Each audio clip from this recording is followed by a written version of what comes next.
Why you can't shake FOMO? It's simple.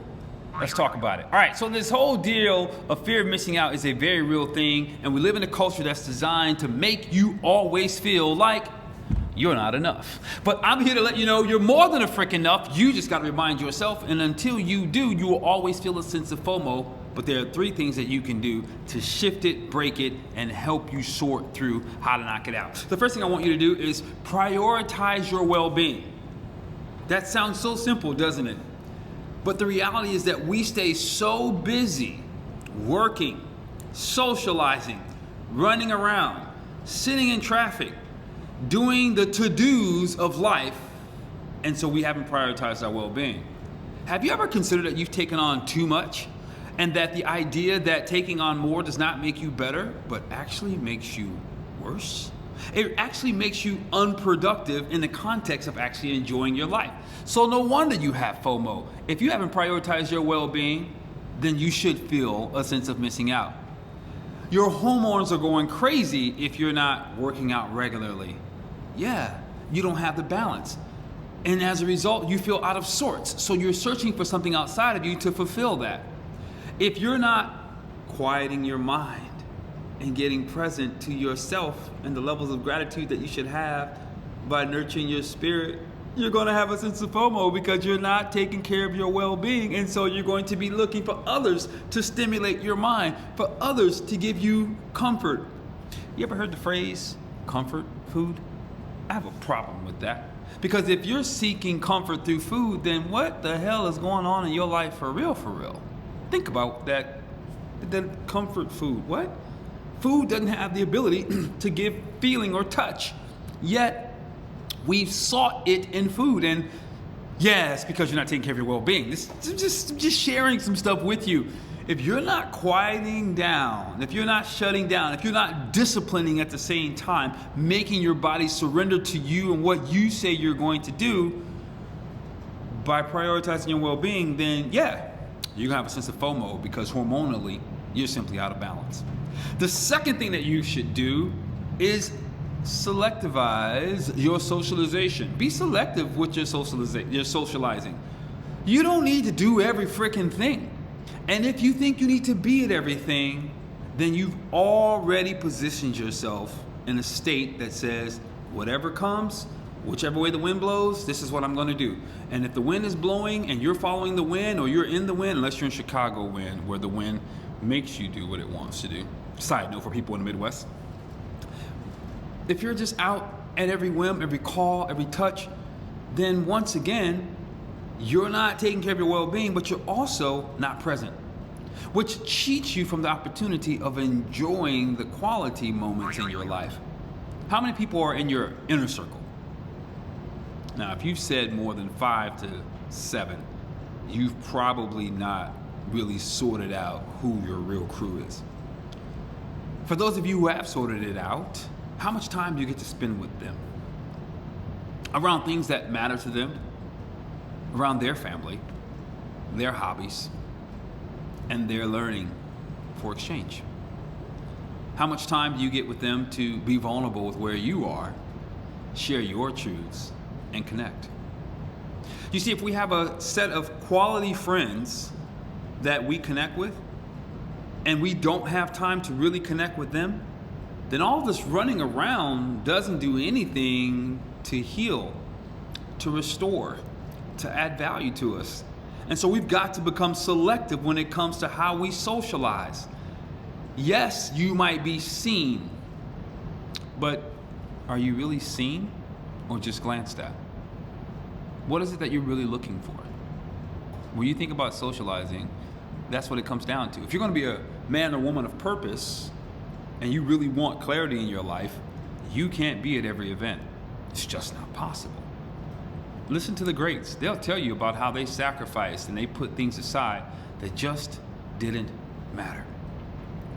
But when you don't know who you are and you don't have a sense of purpose, I understand it can be easy. So you're just out searching, trying to find, trying to numb what's not working in your life. But that only creates more FOMO because you're still not going within, which is where the real party lies.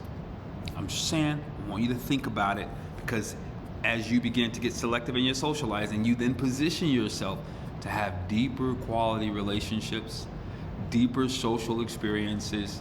And when that happens, it doesn't matter where you go. When you're with the right people, it's going to be an amazing time. And that's a really cool thing. And then the third reason why you're suffering from FOMO, well, mindful presence. I've already talked about this or alluded to it.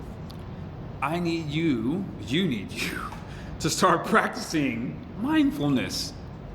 All that is taking time to be alone and celebrating that aloneness.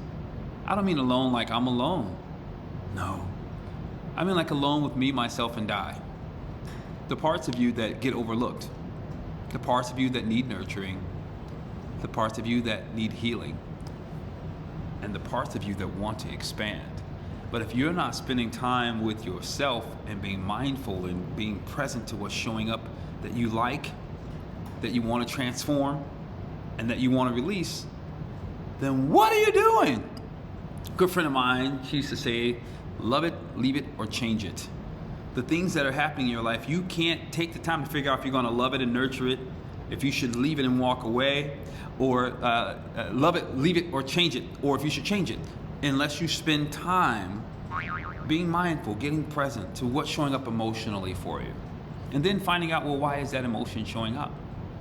Not judging it, just discovering it. Because all emotions are not good emotions. All thoughts are not good thoughts. And what I mean by that is this. Because you feel it doesn't make it real. Now, I know you might argue with me and go, but I feel it. That doesn't make it real. Let me rephrase that. Not only does it not make it real, it doesn't make it founded. It's not necessarily true. Marquise, but I feel it. I understand. Listen to me closely.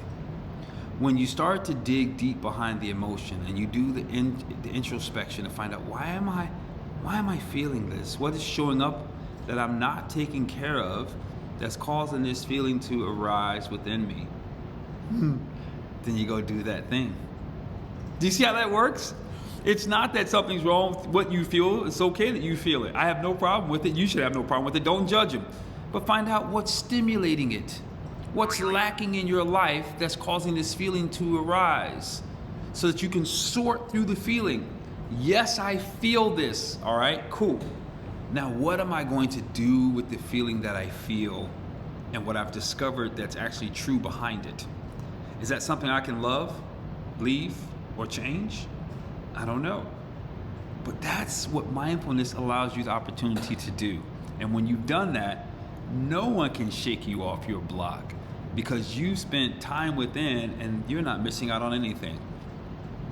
Listen, I need you to join my free group, my free VIP group. Here's why I need you to join. Because it's conversations like these that give me life, and I would love to have more of them with you. So join the free group. Meanwhile, subscribe, click the like button below, and let's talk soon. But there's one more thing. I got one bonus for you. When we talk about FOMO, most of us live somewhere. Well, let me say not most of us. Many of us live places we don't really want to be. Many of us work at places we don't really want to be. If you shift where you live to somewhere that nurtures who you are, that eases FOMO. I learned that last year, and I'm about to make the shift this year. If you leave a job to go to another job doing what you want to do, or that brings more fulfillment to you, and you're not using the pocketbook, the money, as the sole decision, and you might be able to go to work, offer what you offer, and when it's time to go home, you go home, and then you have time spending time with those loved ones that you love, spending time in mindfulness, and simply not missing out. Those are things just to think about. I'm just here to love on you and add value. This is your Clarity Coach, Marquise Martin Hayes. Peace.